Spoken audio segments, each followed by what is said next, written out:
केंद्रीय ट्रेड यूनियनों संयुक्त मंच द्वारा मजदूर विरोधी, किसान विरोधी और राष्ट्र विरोधी नीतियों के खिलाफ 16 फरवरी को देशव्यापी एक दिवसीय आम हड़ताल का आह्वान किया है। इस बारे प्रेस वार्ता करते हुए राज्य उपाध्यक्ष इंटक बिहारी सेवगी ने कहा कि उनकी मांगों को लेकर 16 फरवरी को देशव्यापी हड़ताल का आयोजन किया जा रहा है, जिसमें श्रमिकों के लिए 26,000 रुपये प्रति माह की न्यूनतम मजदूरी, 4 श्रम संहिताओं को निरस्त करना, IPC, CRPC में किए गए संशोधनों को निरस्त करना, मौलिक अधिकार के रूप में रोजगार की गारंटी देना जैसे मुद्दों को लेकर केंद्र सरकार के खिलाफ प्रदर्शन किया जाएगा।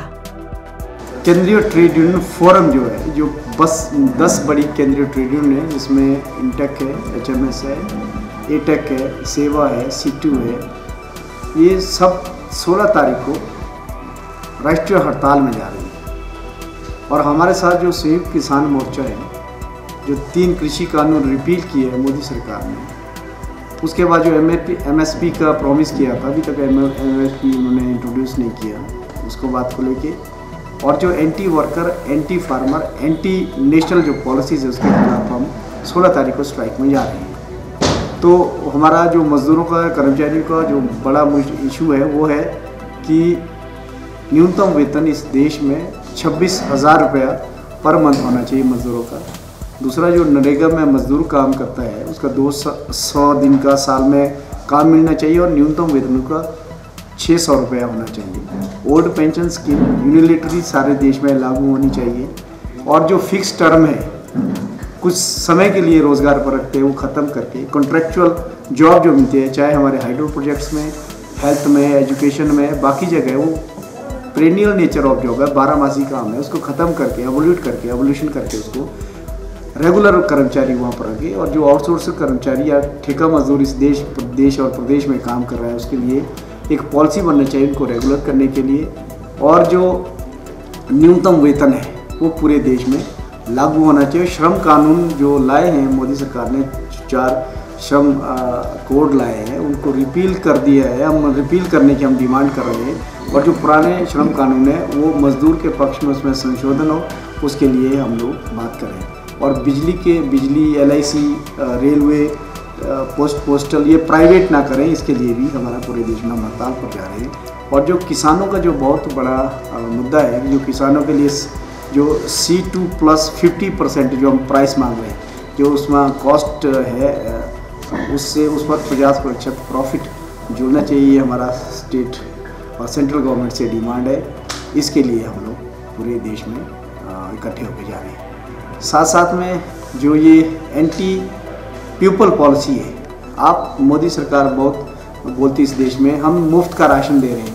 आप जरा सोचो, 80 करोड़ की बात करते हो कि हम 80 करोड़ लोगों को मुफ्त का राशन दे रहे हैं। कितना दे रहे हैं? 5 किलो। क्या 5 किलो राशन 365 दिन में वो एक आदमी के परिवार को पाल सकते हैं? 365 दिन में। साथ में क्या करें, दूसरी तरफ वो एक किसानों के लिए 2,000 रुपया 3-4 महीने के बाद वो आता है। पूरा अगर हम देखें उसका जो बर्डन पड़ता है सरकार में 18,000 से लेकर 2,000 करोड़ के बीच पड़ता है। दूसरी तरफ से देश के जो बड़े बड़े कॉरपोरेट हाउसेज है, चाहे अडानी है, इनको crore of rupees subsidies MSP के हैं। और इस देश में जब से मोदी सरकार आई है, लगभग 14 लाख करोड़ रुपया MSP में चला गया, जिसको नॉन परफॉर्मिंग एसेट बोलते हैं। वो पैसा वापस बट्टा खाते में जाएगा, उसका असर हम पर है।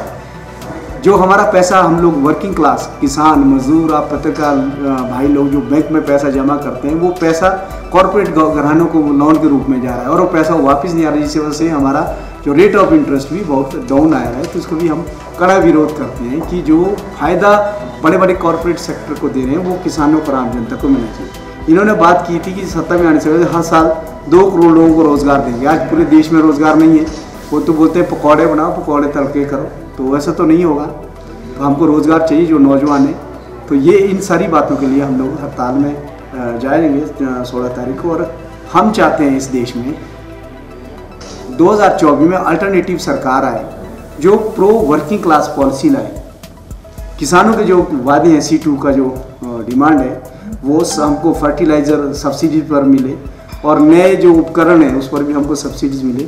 और जो देश की महंगाई है उस पर रोक लगे। और जो प्राइवेटाइजेशन आंख बंद के मोदी सरकार कर रही है, उस पर रोक लगे और ये पब्लिक सेक्टर जो है वो प्राइवेट के पास ना आए। ये साथ में जो LIC का जो पैसा इन्होंने करोड़ों करोड़ रुपये अदानी को दे दिया है और बैंक्स का दिया है, EPF का जो मजदूरों का पैसा वो प्राइवेट को दे रहे हैं लोन के रूप में, तो हम इसका कड़े विरोध करते हैं। तो जो हमारा केंद्रीय ट्रेड यूनियन इस बात के लेके हमारा जॉइंट है, आने वाले समय में भी अगर देश को बचाना है, वर्किंग क्लास को, किसानों को, मजदूरों को, नौजवानों को, तो हमको जो मोदी सरकार की एंटी वर्किंग क्लास पॉलिसीज़ है, एंटी किसान है, एंटी नेशनल पॉलिसी है, जब तक इनको सत्ता से नहीं हटाया तब तक ये पॉलिसी चेंज नहीं होगी। और जो नेक्स्ट इशू है हमारा, हिमाचल प्रदेश में इंडस्ट्रीज हमारी बद्दी बरोटी वाला उन्हीं की तरफ है, बाकी हिमाचल प्रदेश में कहीं नहीं है। जो हिमाचल प्रदेश की सबसे बड़ी दोहर जो हमारे पास है वो हमारे पास पानी है। आपके चंबा में भी रावी नदी बहती है और रावी नदी एक ऐसा सोर्स है जिला चंबा में जो करोड़ों रुपए हर साल यहाँ से जो बिजली के जो बिजली पैदा करने वाले प्रोजेक्ट से कमाते हैं, लेकिन उसके एवज में स्टेट गवर्नमेंट को और जो स्थानीय लोग हैं चंबा के, उनके लिए क्या फ़ायदा, ये बहुत बड़ा क्वेश्चन है आज के देश में, आज के डेट में हमारे पास। जैसे अगर हम सतलुज नदी की बहुत सारी नदी, सतलुज नदी है, आपका ये जो ब्यास नदी है, सब पर प्रोजेक्ट बने।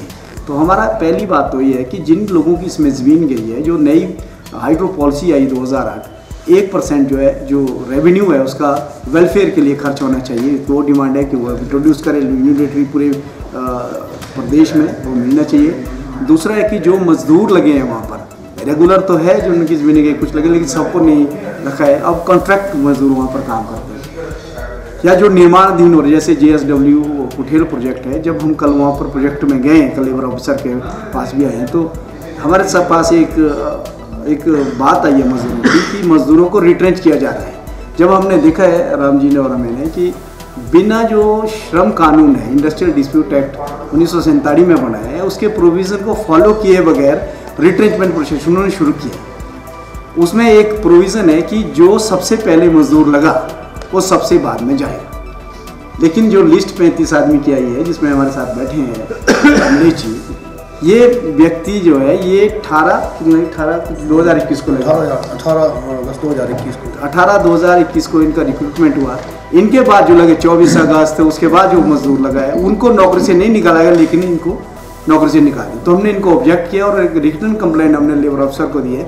कल लेबर ऑफिसर की चिट्ठी आ गई है जिसमें उन्होंने डायरेक्शन किया है कि भी आप लोग जो है जब तक सीनियरिटी और जूनियरिटी लिस्ट नहीं बनी तब तक आप रिट्रेंचमेंट प्रोसेस में फॉलो नहीं करेंगे। एक प्रकार को उन्होंने स्टे लगा लिया। तो एक बहुत बड़ी मजदूरों के पक्ष की जीत है। हम चाहते हैं अगर मैनेजमेंट रिट्रेंच करे उसका प्रेरोगेटिव है, लेकिन without following the provision of law अगर रिट्रेंचमेंट करें then it will be violating.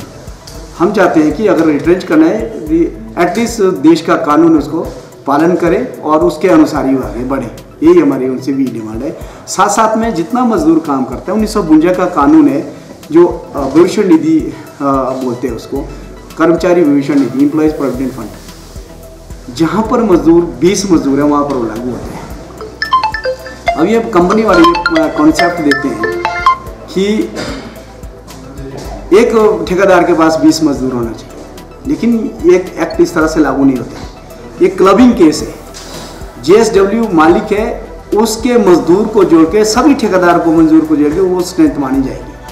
तो लगभग 1500 मजदूर है जिसका 2020 के बाद प्रोविडेंट फंड नहीं कटा है, जो इन करोड़ रुपीज इसमें इम्बेजलमेंट है। तो हमने लेबर कमिश्नर से, लेबर अफसर से बात की है कल, और जो EPF कमिश्नर है उनको भी कल फ़ोन कर दिया है और रिटर्न कंप्लेंट भी दी है कि इनके खिलाफ जो कानूनी कार्रवाई है इमीडिएट इनिशिएट करो, और जितना भी पैसा मजदूर का बनता है जमा किया है तो विद इंटरेस्ट मजदूरों को, अगर नहीं बनता है तो जो प्रिंसिपल एम्प्लॉयर है JSW उसे रिकवर करें, और जो ठेकेदार है उनसे रिकवर करें। जो छोटे छोटे ठेकेदार हैं उनकी क्या गलती है, उनकी तो लाइसेंस नहीं है। हम कल पूछे 2 लाइसेंस यहाँ पर लिए। कोई अगर किसी ने काम करना है, इस देश का कानून ये बोलता है उसको लेबर ऑफिसर से लाइसेंस लेना पड़ता है जिसमें प्रिंसिपल एम्प्लॉयर साइन करता है। अगर वो साइन नहीं करता है, अगर लाइसेंस नहीं लेता है तो वो सारा का सारा मजदूर प्रिंसिपल एम्प्लॉयर का माना जाएगा, मुख्य नियोक्ता जिसको बोलते हैं, तो सारा का सारा मजदूर वो JSW को माना जाएगा। ये हमने कल लेबर ऑफिसर को क्लियर कर दिया है। अभी स्टेट गवर्नमेंट से भी जो श्रम मंत्री है, माननीय मुख्यमंत्री जी है, और लेबर का जो सेक्रेटरी है, लेबर कमिश्नर, उनसे भी हम इस इशू को रिटर्न में उठाएंगे कि एटलीस्ट जो लेबर लॉज है वो लागू करना चाहिए यहाँ पर, और जो वर्कर्स के राइट है उनको मिल चाहिए, वो हम सब सारा ये करेंगे। तो साथ साथ में वहाँ पर एकोमोडेशन नहीं है, बोनस नहीं मिलता है, तो ये जो वायलेशंस है तो ये हमारा जो लेबर ऑफिसर यहाँ पर है और इस प्रेस के माध्यम से डिप्टी कमिश्नर है, इनसे भी हमारा अनुरोध है कि आपका ज़िला है लॉ एंड ऑर्डर मेंटेन करने के लिए जो डायरेक्ट करे प्रोजेक्ट के जो अथॉरिटीज़ हैं, जो एग्जीक्यूटेंट ऑफ प्रोजेक्ट्स है, कि लेबर लॉज लागू करे, अन्यथा हमारा जो ट्रेड यूनियन राइट है धरना प्रदर्शन हड़ताल करना हम लोग करेंगे, पीसफुली करेंगे। ये हमारा कॉन्स्टिट्यूशनल राइट है, ट्रेड लेजिस्लेटिव राइट है, हम उसको करेंगे। मजदूरों के साथ हम है, राज्य कमेटी उठेड़ हाइड्रो इलेक्ट्रिक प्रोजेक्ट और बाकी जो मजदूर है प्रदेश में हम उनके साथ है। जहाँ जहाँ मजदूरों के अधिकार पर हनन होगा हम उनके लिए लड़ेंगे। तो आप सबका धन्यवाद। आप चंबा में भी होगा, कर रहे हैं, कहाँ होगा ये यहाँ की कमेटी तय करेगी कि हमने कहाँ करना है। डिस्ट्रिक्ट लेवल पे हो रहा है ना पूरे प्रदेश? डिस्ट्रिक्ट लेवल में होगा, ये ब्लॉक लेवल में होगा और यूनिट लेवल में होगा। जहाँ जहाँ हमारे मजदूर हैं वहाँ पर ऑर्गेनाइज होंगे, वो हड़ताल में जाएंगे, वहाँ पर जनसभाएं करेंगे और जो सारी पॉलिसीज़ है वो मजदूरों के बीच ले जाएंगे सरकार। सेक्शन 7B का हमने कंप्लेंट फाइल कर दी है, वो प्रोसीडिंग करेंगे। उसमें प्रोविज़न है कि EPF कमीशन को पावर है कि वो जो मैनेजमेंट है उनके बैंक अकाउंट सील कर सकती है, वो उनके खिलाफ क्रिमिनल केस में रजिस्टर कर सकती है। जो भी बनता हम करेंगे। पहले भी हमने किया है, 5-6 करोड़ रुपया रिकवर किए हमने पटेल जैसी कंपनी से, नागपुर जाखड़ी गैस टर्मिनल में हमने किए हैं। तो यहाँ भी हम भी करेंगे जो भी प्रोविजन। आपका क्या अगला स्टेप होगा अगर ये नहीं करते हैं? हम मिले अभी तो लेबर जो EPF कमिश्नर है और लेबर कमिश्नर है उनसे मिलेंगे, जो वायलेशन है अगर नहीं करेंगे तो फर्दर हमारा ट्रेड यूनियन एक्शन होगा, हम उसमें जाएंगे। कितने मजदूर शामिल है? 1500। किसमें से? अराउंड 1500 है, जो PF EPF का जो गफला है 1500 मजदूर है। सिर्फ अपने दौर में आपने एक ही प्रोजेक्ट को चेक किया कि अनदर प्रोजेक्ट? अभी हमने एक प्रोजेक्ट को किया है, बाकी यहाँ की जो कमेटी है जो राम जी ये करेंगे। जहाँ जहाँ भी इनको लगेगा कि वायलेशन है हम आएंगे, बातचीत करेंगे, मैनेजमेंट के साथ ही बातचीत। हम चाहते हैं कि बातचीत के जरिए सेटल करें, नहीं करेंगे जो भी कानूनी प्रोविजंस है उसको फॉलो करेंगे।